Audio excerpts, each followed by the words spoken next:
రణమండల ఆంజనేయ స్వామి దేవాలయం ఆదోనిలోని ప్రసిద్ధ పుణ్యక్షేత్రాలలో ఒకటి.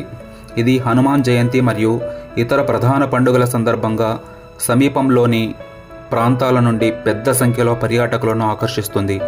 కోటలోని అన్ని ముఖ్యమైన ప్రదేశాలను అన్వేషించడానికి దాదాపు 4 గంటల సమయం పడుతుంది. ఈ కోటలో బళ్ళారి మరియు హంపి కోటలను కలిపే రహస్య సొరంగాలు ఉన్నాయని నమ్ముతారు. కర్నూలులోని ఆదోనిలో ఉన్న రణమండల ఆంజనేయ స్వామి ఆలయం కొండపైకి చేరుకోవడానికి 600 మెట్లు ఉన్నాయి.